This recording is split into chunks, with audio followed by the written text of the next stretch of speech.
Ready? All right. Good evening, everybody. Welcome to the West Valley School Board Board of Directors meeting. It is Tuesday, August 13, 7 p.m. I'll call the meeting to order with the Pledge of Allegiance. Ready? Begin. I pledge allegiance to the flag of the United States of America and to the republic for which it stands, one nation, under God, indivisible, with liberty and justice for all.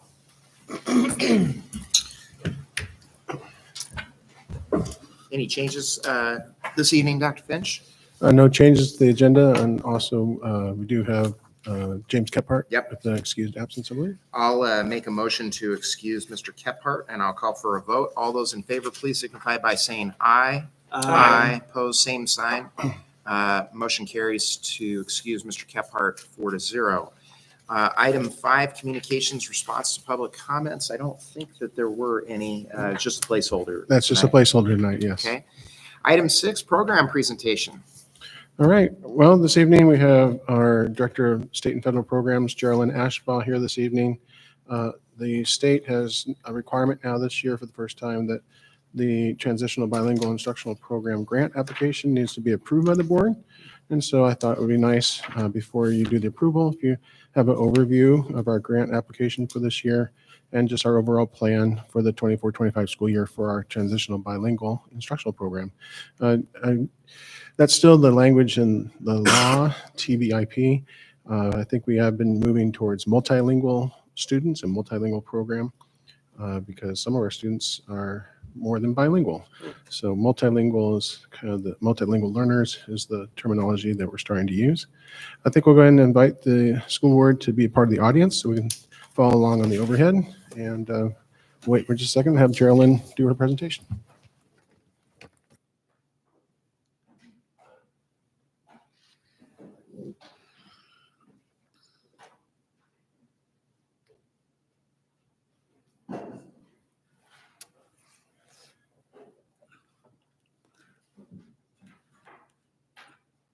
Okay, thank you. Yes, thanks again for being here this evening. This is the first year that we are looking at grant approval for the Transitional Bilingual Instructional Program. So I'm just here to give you a little bit of information about what is inside of the grant that I'll be submitting at the end of this month. So first off, just a quick note about this form package. This grant supports the application for the district's Transitional Bilingual Instructional Program as it's outlined in the WACs. The funding associated with this application provides supplemental financial assistance to school districts, which may help offset the additional cost of implementing a transitional bilingual instructional program. Funds may be used for the sole purpose of operating the transitional bilingual instructional program. So there are specific requirements in how this money is spent. The goal of the Transitional Bilingual Instructional Program is to develop English language proficiency that enables meaningful access to grade level content and instruction for our multilingual learners. Just a quick snapshot, and these numbers have since changed. I drafted this 2 weeks ago, and summertime and enrollment changes. But this is where we were currently 2 weeks ago.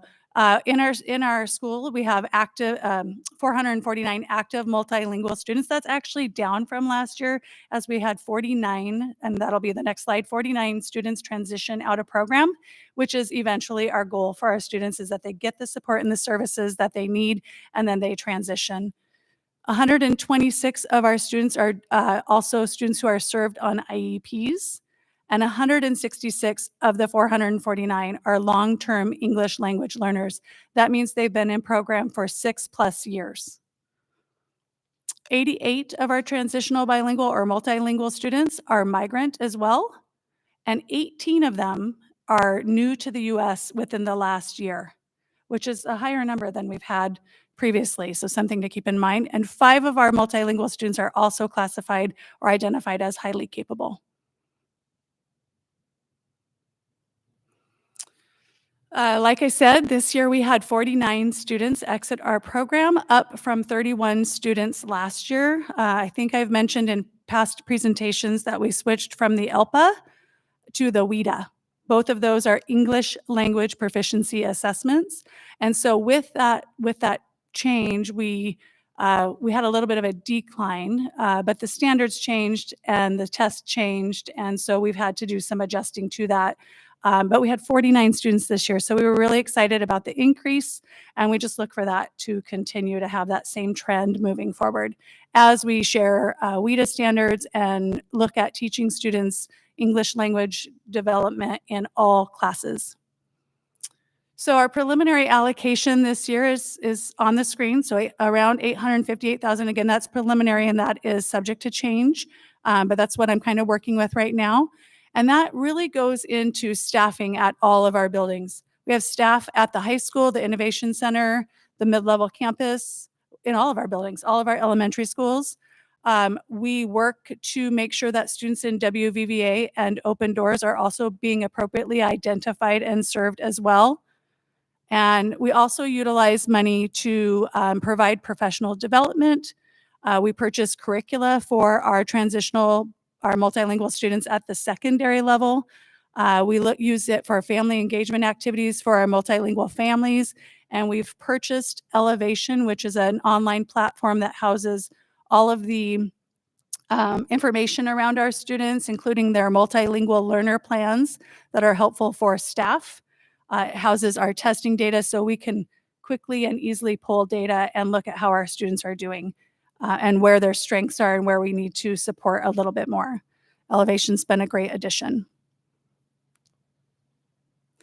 How our students are served, and it looks like it came backwards, I apologize. We are a supportive mainstream district, and so students are supported in the gen ed classroom. So English language development is a basic education requirement and a student civil right. So anything that happens above and beyond the classroom is supplemental. So we call it supportive mainstream, and in the supportive mainstream classroom or in the gen ed classroom, students are entitled to English language development and meaningful access to content.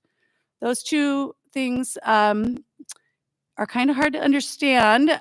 Meaningful access to content is really like, what are you using in the classroom that helps a student access the content? So that can look like pictures. It can look like realia. Maybe you're bringing actually in an artifact so students have access to understanding what you're talking about. And English language development really is, how are you helping them extend their language, whether it's through speaking or writing, and actually all four of the domains, but what are you doing specifically using language STEM so they have the ability to share their thinking? How are you helping them extend their language? You know what? I did not put a slide in for the 4 domains, but yes, the 4 domains of language are reading, writing, listening, and speaking. So we're really supporting our English language learners in all of those domains in the general education classroom. Thank you. The language instruction, the English language development, the supportive mainstream can happen in whole group and small group. And so one thing I'm really excited about this year is our K-5 reading adoption actually has an English language development component to it for small group instruction. And I'm really excited about the fact that that ELD component or that English language development component is going to be aligned to the core. And so it's really going to give students extra exposure to what our teachers are asking them to do in their regular classroom instruction, helping to tie the pieces together for our students. We also progress monitor our students. So another piece of Elevation is the progress monitoring. So we push out forms to our teachers 3 times a year. And this is written in the grant that we're expecting progress monitoring 3 times a year. And so we're asking teachers to respond to the form and talk about how that student is doing, not only with their English language development, but also with their academics. So having an opportunity to reflect on how that student is doing is crucial to teachers adjusting and monitoring their instruction. And then also just giving us an opportunity to look at how kids are doing and where we can support further. The other part of the grant talks a lot about professional development. So each year I have to report on what is the professional development plan, and then what did we actually do. So this year I was able to report on that we did almost everything that we said we were going to do. So that was great. And then this next year, our goal is to work with the WVSD standards and go a little deeper. We've presented the standards to teachers, but we do need to take it to the next level. So we've got to work on a good plan for that still, but most of that will be done through instructional coaching or at the building level with coordination between the multilingual coach and the principals. We also, every year, very fortunate, I think I've mentioned before, Dr. Finch was awesome about getting, doing some guided language acquisition and design training for the majority of our elementary staff and some of our middle level staff. So we have a large number of teachers who have that expertise. They've been involved in the trainings. And so really looking at, is that being implemented in the classroom, and then continuing to offer that to new staff as they come into West Valley. When we look at the grant, a lot of the things that we look at is staff with ELL endorsements. Are they coming in endorsed, or do they have the expertise? So we want as many people on staff that we can get to really have that, so we can make sure it's happening in the classrooms. We also, so in the district, we actually have 2 trainers of trainers. Jessie Goldbeck and Jennifer Ditter are trained. So we are now providing that professional development in-house, which is amazing. Gives us a lot of flexibility and saves us money and all the good things. And they do a great job. Sheltered Instructional Observation Protocol, or SIOP, is really a set of protocols or a set of strategies that you see a little bit more at the secondary level, but is good in every grade level. We do have one in-house trainer, Rebecca Festa, our district multilingual coach, and Jessie Goldbeck is going to hop on and do some SIOP training as well, so she can support staff as she's recently moved from Mountain View Elementary to the middle level campus. So we're excited that we'll have in-house trainers for that as well. And we'll be scheduling some training opportunities. Professional learning plan also, though, includes that job-embedded instructional coaching for all of the items I just talked about: GLAD, SIOP, WVSD standards, but also for collaborative planning with teachers. We really look at that as ongoing instructional improvement, that continual improvement process, and then really working to identify and address specific group needs. For example, last year we had a lot of newcomers into our district, so new to the country students who were identified as multilingual students, and making sure that we are connecting with those students, connecting with those teachers, and making sure they have what they need to be successful in class and to improve their English language development. One thing that I'm really hoping to increase or really monitor a little bit more this year is what's happening. If we're GLAD trained, are we implementing GLAD strategies in the classroom? Are we using our English language development piece of our core curriculum? So I'm going to increase classroom walkthroughs this year, along with the multilingual instructional coaches and anyone else who might want to walk along. I'd love to just see some of those strategies in practice. We did a few multilingual we actually hit most of the buildings last year in the spring, and we really looked at what we saw in terms of how can that help us refine our professional development. What do our teachers need a little bit more support with?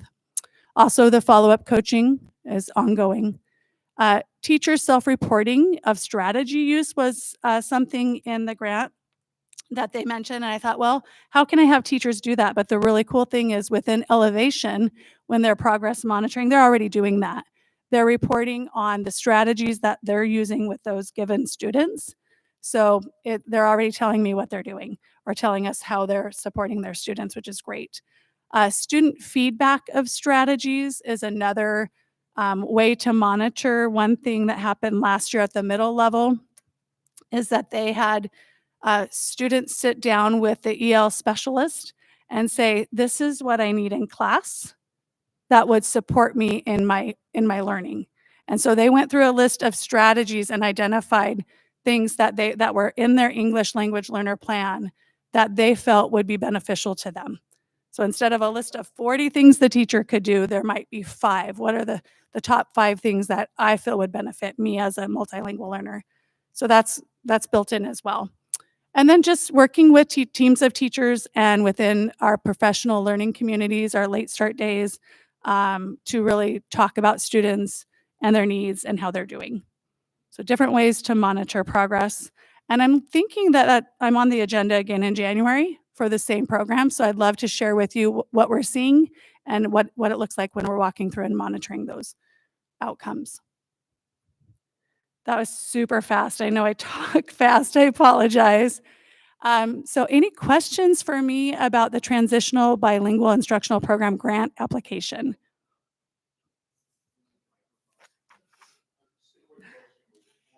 $50 students or so. What's a percentage of classrooms would you say that spread into? Do you have any idea? I don't know the Okay. percentage, but I will tell you some classes have 1 or 2, some classes have 10 or 15 multilingual students. So it's a great question. I could probably pull that data off of Elevation if that's a number you're interested Yeah, in. no rush. I was Yeah. just curious. Yeah, I think I could access that pretty easily. And it depends from year to year and semester Sure. to semester. Yeah. I think it's really important that all teachers have the knowledge around the strategies, because one thing that I do know as well, it's very vital to multilingual learners instruction. It's beneficial to all. So when we're talking about access to content and English language development, all students benefit for the strategies that we use. Thanks. So yeah, great question. And I'm happy to look that up for you if you'd like me to. So I have a question. Oh, sorry. No, go right ahead. So I was just curious, is the grant sufficient to support the program, or do we need to supplement it a little bit? And what has it been like over, the recent years? Has it been sufficient and adequate for our purposes? Yeah, I think so. Of course, we can always use more, right? I'll take more, give me more. But we are able to use Title III dollars as well to fund professional learning around language development. So occasionally we have used some of those funds to help support the professional development of our teachers. Yeah, I mean, like I said, we could always use more, but we are able to dip into that. It is a basic ed obligation that we have. And so again, this funding is supplemental. I really look at our students more through the lens of multi-tiered systems of support, right? So some students need a little more time and a little more instruction than others in English language development. And that's where I really see that supplemental piece coming in. Wouldn't you say so also, Geraldine, that we've used our funding in a real efficient way where we have the instructional coaches, they work as a team. So Jesse Goldbeck and Jen Denner were part of that team as part of the instructional coaches that are funded by other funding sources, but then they have the skills with the English language development, and Jen and Jesse are both trainers for GLAD. So it's basically, we maybe have other funding sources for the instructional coaches, but then they have the expertise that they're sharing across that whole instructional coach team. Absolutely. So They bring the lens. and then they can bring of that the to multilingual the teachers in their work as they're coaching teachers. Yes. And again, Peter, I would say that the fact that we have so many teachers GLAD trained allows me, when I'm looking at the ratio, right, of teachers with expertise and endorsements, we're right within, we're doing well in terms of our ratio of people who have expertise and endorsements. Yeah, I think another thing would be that we've stayed the course with GLAD, so that we're not jumping from one thing to another every year, but we've stayed the course, and so we begin to have this benefit where classroom teachers have been trained already. So then we can focus on the incoming teachers, and maybe they already have the endorsement or they need the training, but we're able to, capacity wise, we have the capacity to provide that training because we're not jumping to something new. Right. And I do keep a record of new staff to the district and if they've been GLAD trained. And so I'm really focusing in on those new staff, those new teachers that don't have anything. So trying to provide, so we might have a group of 5th grade teachers that need it the most. So then we're going to look at setting that up in a 5th grade classroom so it's relevant to their class level. So, yeah. My question was addressed with Mr. Strong's. So thank you. Oh, good. I just have a couple of questions. Okay. You probably said this and I just missed it, but WIDA, what does that stand for? It doesn't stand for Oh, anything. okay. That's a good It question. used to stand for world class something, but they've since told me it's not an acronym. Okay. It's an English language proficiency assessment. And that's the assessment that one would take to transition out of the program? Yes. And they also take a screener to be identified as a multilingual learner. So if they pass that screener, they obviously do not need the services. So like, can you describe like what does that look like? I mean, at what point do you decide, or at what point does like the team decide, okay, well, this is a student that potentially could to be not test out, be assessed to transition out of the program. So can you describe that a little bit? Sure. So every year, or when students enroll in West Valley, they fill out what's called a home language survey. And so if they answer questions 2 or 3 with any other language than English, then we automatically screen them for multilingual services. If they qualify, we serve them. Every year, we actually have an annual assessment, much like the Smarter Balance. Okay. So beginning the end of January through the middle of March is our window. And so every multilingual learner takes that assessment every single year. Oh, okay. So it's not really a team decision. Is it time to screen them yet? We just do it. And so they get lots of practice with it, and pep talks and Yeah. all that. So they have an opportunity every year to exit program. Can you share a little bit about that assessment that's given in January, February? Sure. It's all around reading, writing, listening, and speaking. It's a lot more. The WVSD standards that come with that are really set in the core content area. So it's science, it's math, it's reading, it's social studies. It's all of those things are embedded within the test. It's very Smarter Balance like. It's definitely not a simple test. Students wear headphones to listen. They write, they read, and they speak into a microphone. And so one thing that's really important for all students, but especially our multilingual learners, is that they have opportunities in class to do a lot of talking. And academic talking. So academic language is a big part of that assessment. So yeah, it's a long test. Yeah. It takes them a long time. Okay. Yeah. Well, thank you. I'm glad that I didn't miss WVSD. I mean, it's amazing. It used to stand for something, but it doesn't anymore. It's just its own thing. Everyone's asked the question. Well, I They're think like, it's it funny, doesn't yeah. stand for anything. I think it So- started with Wisconsin. Yeah, And then they did was switch like it to Wisconsin worldwide. something world class, and Yeah, then they just said it doesn't mean anything. Thank you. Thank you. Any other questions? Okay. All right. Okay. Thank you, Geraldine. That was a great presentation. Yes. On to item 7 is the public comment period. At this time, I'll open it up for public comment on any discussion on the agenda or off the agenda this evening. Mr. Marinacci? Oh, Mr. Bird.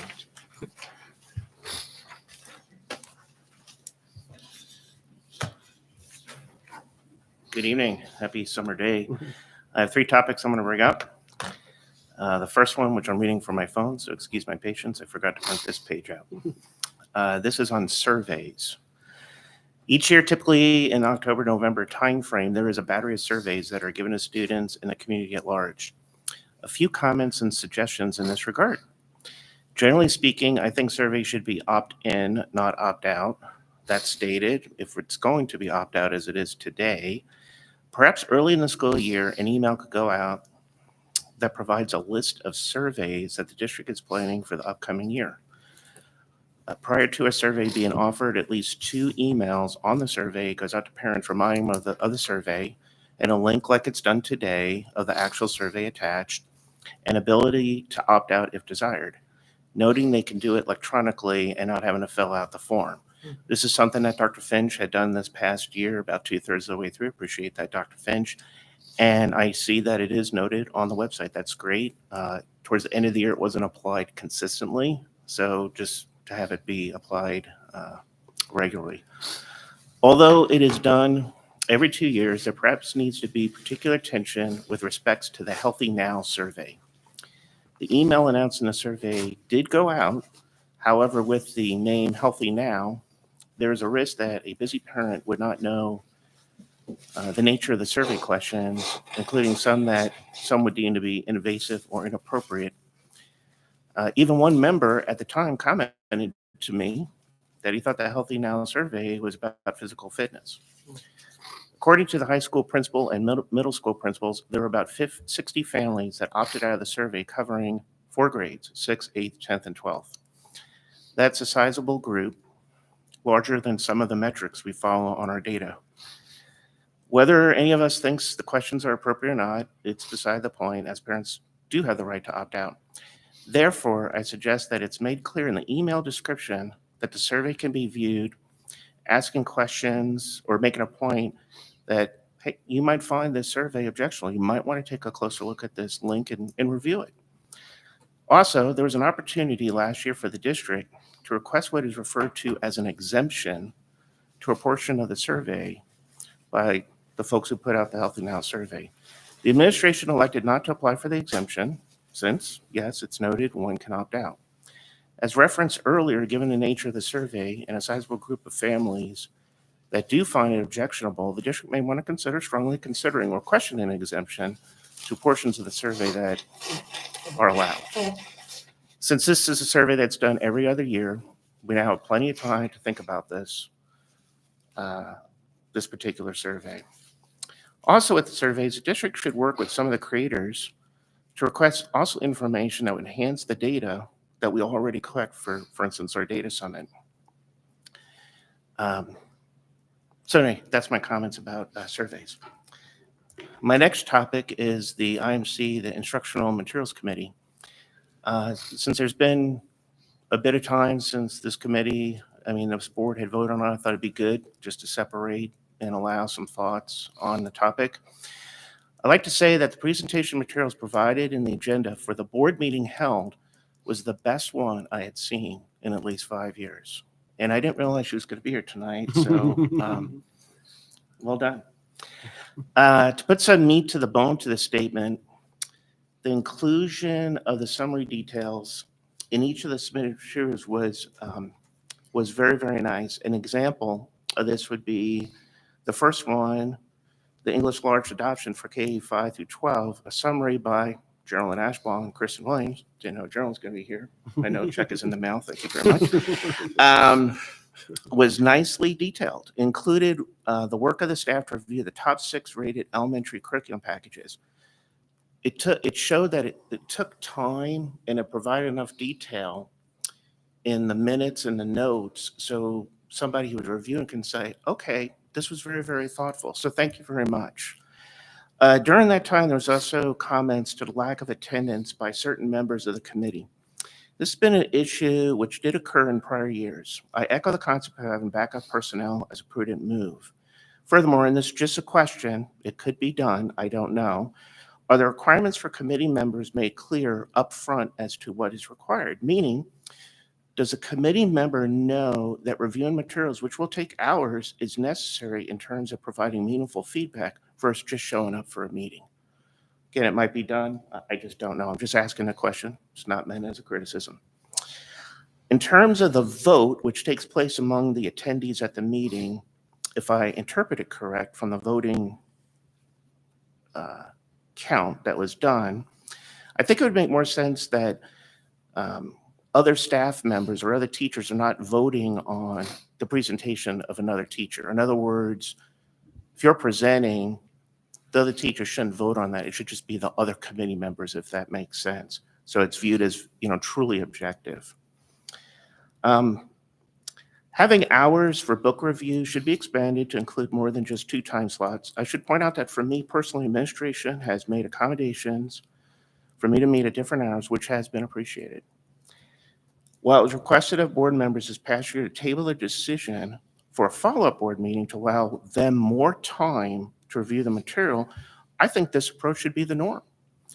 So in other words, it's posted as part of the agenda on a Friday, but the actual vote of the board is not that Tuesday, just like you guys did last time. You waited an additional 2 weeks, and that would allow members of the community also to have that additional time. I know I appreciated it. I do think that an overview of the IMC, how it operates, its membership, should be posted on the school website, and a generic email address can be created so parents or members of the community can engage with the community. This is no different when I was on the Bond Oversight Committee.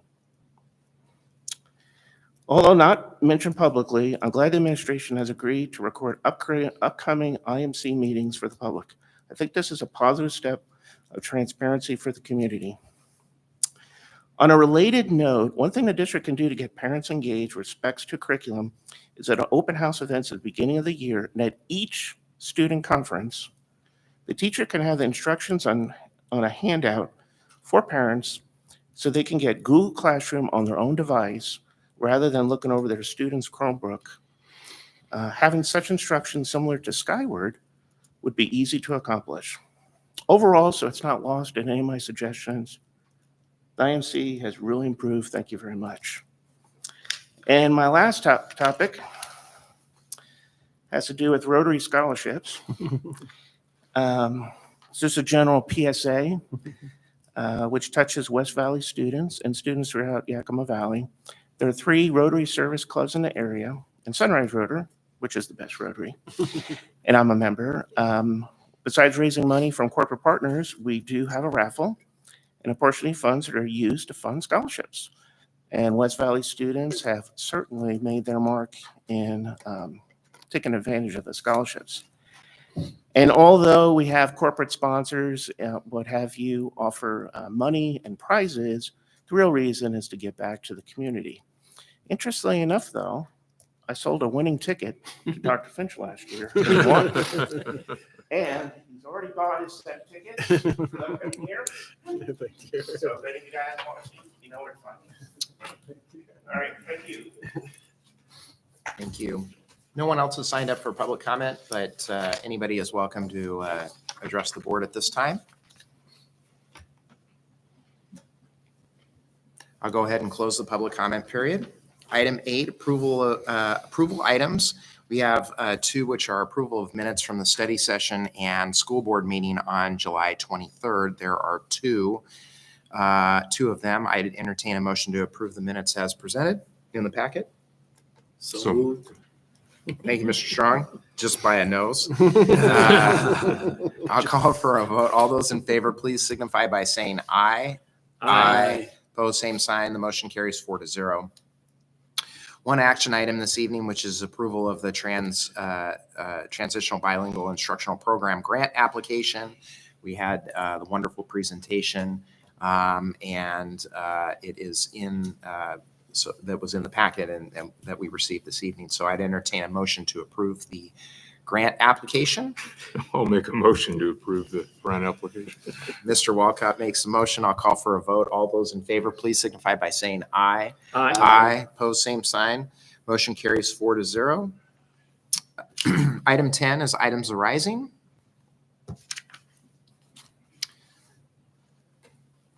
Item 11, superintendent's report. Superintendent's report provide information, basically like a progress report on all the capital projects that have been happening over the summer. And I just want to call your attention that on the website, Joe Conley, our assistant superintendent for business operations, he's been keeping that up to date so you can track progress on the website. And we also have had some assistance from our booster club. One of the members of the booster club for athletics has been taking a lot of drone footage. So if you go to the tab on the business services website, the tab that says RFQ contracts, videos, pictures, and other documents, there's quite a few videos that have shown progress over the summer on the track and field. So just wanted to call your attention to that. Thank you, Dr. Finch.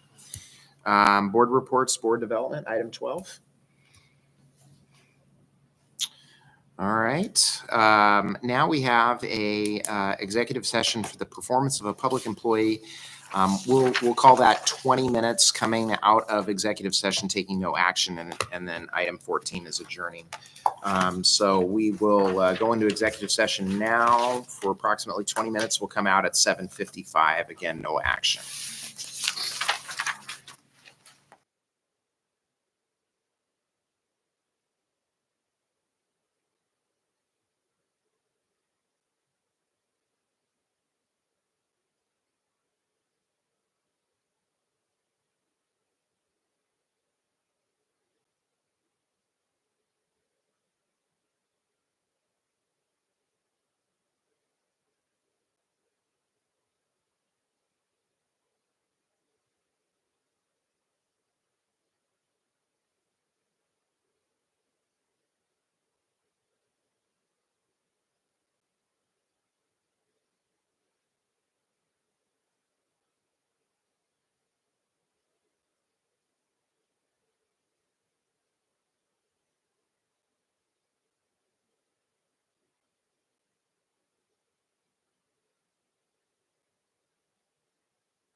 Okay, it is 7:50 and we are adjourning the school board meeting.